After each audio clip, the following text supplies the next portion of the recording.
The oddities of nature, paranormal phenomena have always fascinated me. Then I realized that the paranormal label was placed on those phenomena, which cannot be explained by traditional science. Among other things, anti-gravity is the levitation of smaller or larger objects by invisible forces, and they can even fly at high speeds. The wings of bumblebees are too small to lift their big bodies, but they can fly and even maneuver very well. If anti-gravity works at small, does it work at big and heavy things? Had anti-gravity been used in the construction of ancient megalithic structures? Viktor S. Grebenyakov is the scientist, naturalist, professional entomologist, gifted painter and, on the whole, comprehensively well-educated specialist with a wide spectrum of interests. For many people and scientists in Russia, he is well known as discoverer of cavity structural effect, CSE. But is far from being all are acquainted with his other opening, also borrowed from among concealed secrets of living nature. In 1988 he found out anti-gravitational effects of chitinous shells of some insect species. But the most astonishing attendant phenomenon associated with anti-gravity was a phenomenon all on its own, either partial invisibility, or deformed visual perception of the material object, which was located in a zone of null gravitation. Based on this opportunity and by using Bionics principles, the author designed and built an anti-gravitational platform, and also developed principles of practical manned flight with the speed up to 1,500 km per hour. Since the years 1991 to 92 years, the device was used by the author as a means of rapid transport.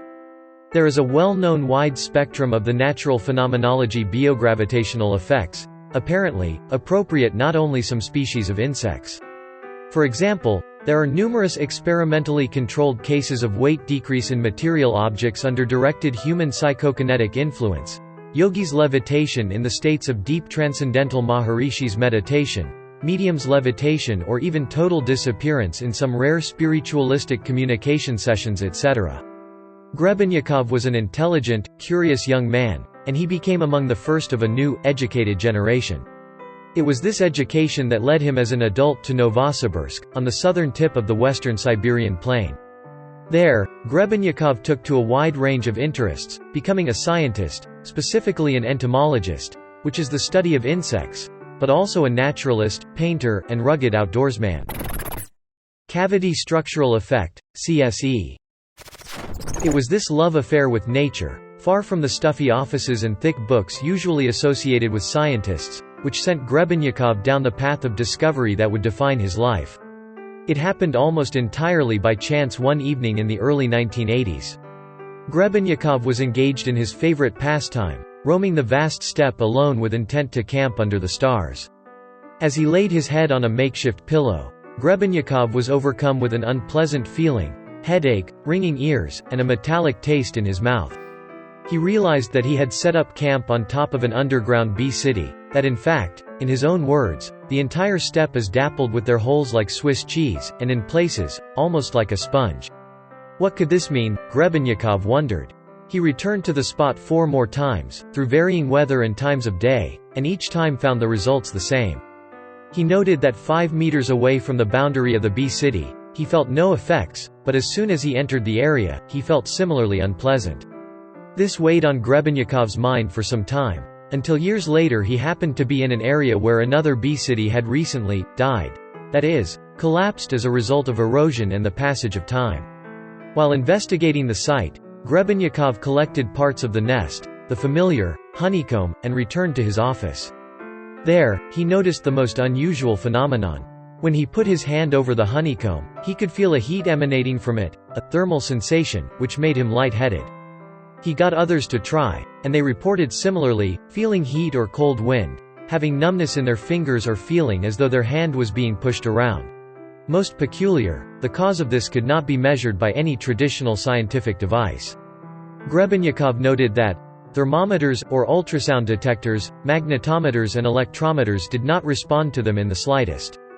Further, the effect could not be blocked by covering, even with a thick piece of metal. Strangely, clocks, both mechanical and electronic, started running inaccurately when placed near the zone.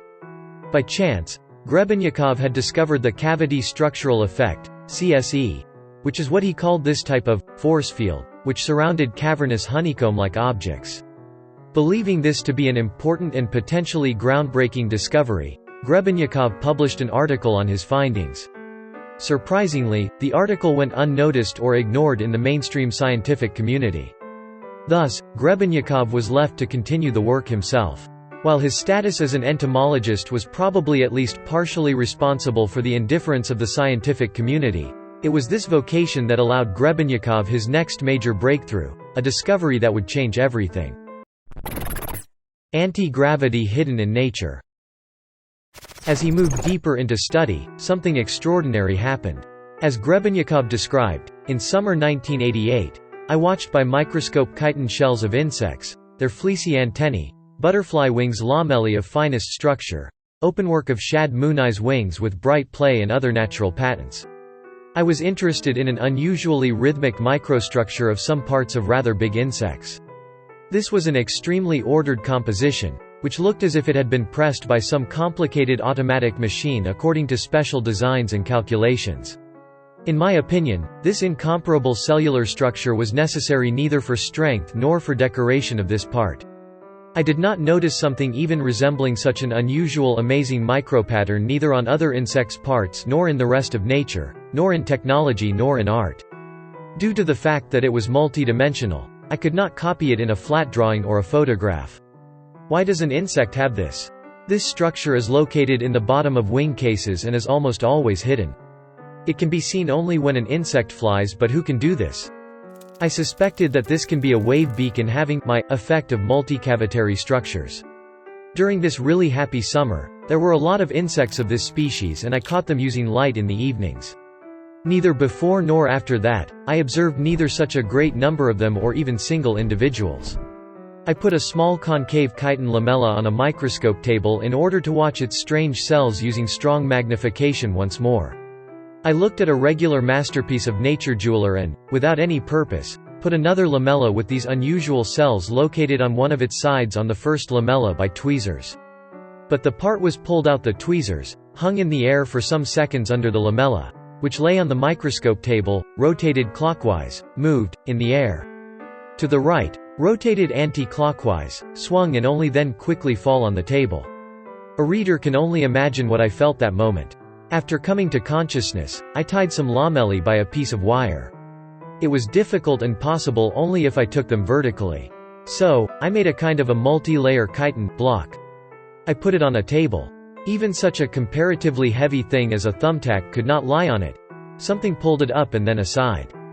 I fixed the thumbtack to the top of the block, and then so unbelievable things began to happen, particularly, the thumbtack completely disappeared for a moment, that I understood that this is not a beacon but some other thing. I was excited again and, due to agitation, everything around me was like in mist, but I could calm down and, in 2 hours, could continue working. Everything began from this accident. This incredible discovery got Grebenyakov thinking. Science suggested that some bugs should be too big to fly, based on the size of their wings and the speed of their wing beat. Was the cavity structural effect caused by this incomparable honeycomb, creating some sort of anti-gravity field, allowing the bugs to defy physics and fly? Were the bugs, in fact, not flying at all, but levitating? Viktor Grebenyakov's anti-gravity platform. Following this line of thought, and the works of past scientists, Grebenyakov set about trying to create some sort of anti-gravitational vehicle. For years he toiled, pouring heart and soul into the project, until finally, he came up with something possessing apparently amazing characteristics. And, in 2 years of laborious work, an anti-gravity plane appeared. An aircraft with amazing characteristics.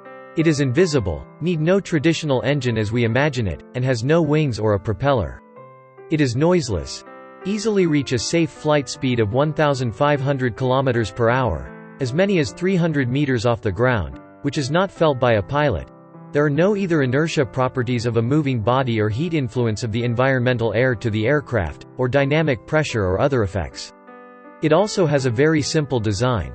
A post with 2 handles placed on an open platform. Further, when in flight, the device was invisible from below, appearing as only a light sphere or cloud in the sky. Observers noticed that even his shadow was missing when in flight, and his watch was constantly shifting forward or backward. Invisibility of the gravity plane. Light could freely come to the sphere around Grebenyakov, in the influence zone of the field created by the nets, but could not come back. This is why Grebenyakov was invisible. He could see everything because light reached his retina. But no reflected beams came from him because the entire light, a flow of particles coming from outside, was absorbed by the process generated by the nets, i.e. light was utilized, a flow of particles bringing the fuel to the nets. When Grebenyakov stood on the ground, he was visible because the blinds were folded and did not work, therefore, they did not absorb light or any other particles. As soon as he began to rise and increase power, increasing the fan square, he smoothly, not suddenly, started becoming invisible. Of course, the invisibility was full during flight and, coming back, the process was the same.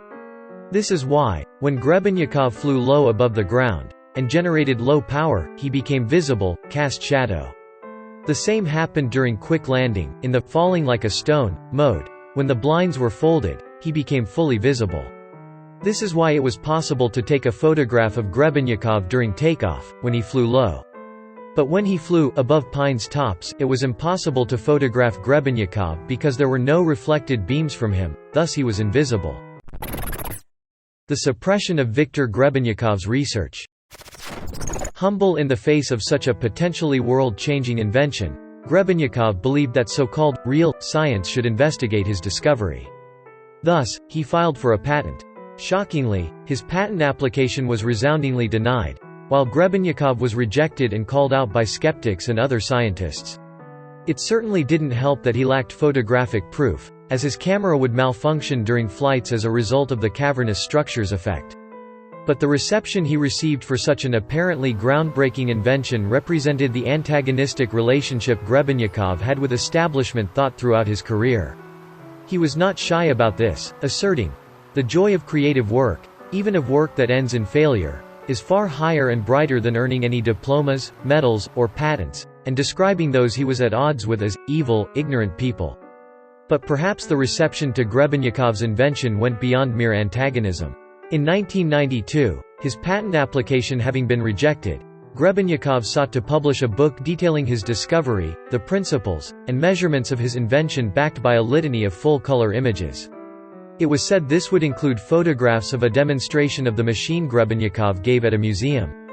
However, proofreaders and an editor, and, possibly, the according authorities, explained Grebenyakov that it is forbidden to publish such information. So, Grebenyakov had to remove fragments of the text and patch it up. This is why a lot of hints and keys remained in the book. In order to completely remove information on the platform, he had to rewrite the whole book. Initially, that total volume of the book was 500 pages and 400 colorful images. 2 photographs with Grebenyakov's flight were left in the book because they were already known to people. As a result, the book's total volume was more than 300 pages and there were a lot of inappropriate butterfly images in the end of the 5th chapter. Though Grebenyakov could not publish the invention's description, he tried to tell readers fundamentals of his inventions by hints. Why, at the same time Grebenyakov was being called out by skeptics, was evidence of his invention being subverted. According to a longtime colleague, Grebenyakov was part of a so-called scientific underground that was persecuted and victimized by the scientific establishment and governmental authorities. Given the money governments were admittedly and allegedly spending in pursuit of the secrets Grebenyakov had apparently discovered, it is perhaps no surprise his discovery would be suppressed. Anti-gravity technology in ancient times? Maybe Grebenyakov had inadvertently stumbled across something more powerful, and thus more dangerous than he could have imagined, a deep and almost mystical power sought by humans for centuries, dreamed about with every UFO sighting or unexplained human artifact. Consider the Great Pyramid of Giza in Egypt, a structure so incredible that generations of deep thinkers have speculated how an ancient society could have created such a thing. It is a mystery so inexplicable that some have suggested the ancients must have had access to some sort of alien technology. This might not be as far-fetched as it sounds. Recent research shows that the pyramid centralizes and conveys electromagnetic energy into the inner chambers and towards the top, as in Grebenyakov's honeycomb. Further, where chitlin shells from bugs powered Grebenyakov's flying machine, the beetle was a vitally important symbol in Egyptian mythology, often depicted in art and icon. Alien or not, it appears the Egyptians may have had access to a knowledge since lost to human beings, thirsted for by governments, and rediscovered by Grebenikov centuries later. What exactly Grebenikov discovered is unknown to this day. It may sound incredible, but the mysterious usually does until it becomes a reality. Before his death in 2001, Grebenikov left us with these words: "There is no mysticism. The thing is simply that we, humans, still know little of the universe which, as we see, not always accepts our, all too human rules, assumptions, and orders." The V. Grebenikov's book is written in highly artistic style and was illustrated by author himself. Its content is peculiar fingerprint of spiritual wealth system, ecological ideology and author's entomological autobiography. Certainly, by many readers the book will be perceived no more than popular general conclusion of 60 years experience of specialist in the field of insects' world secrets, embellished by elements of a science fiction.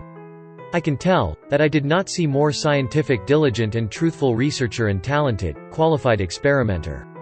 Unfortunately, V. Grebenikov and his pioneer works are well known advantageously in so-called Russian scientific, underground, environment. But, the opening of such scale, on my deep belief, should not be buried in the manuscripts, only because a scientific pragmatism not for a while yet is at authority. So be it that this popular scientific book will be for this so-called scientists, science fiction. At everyone his faith, but just one trouble if his faith is blind. But having eyes, will see.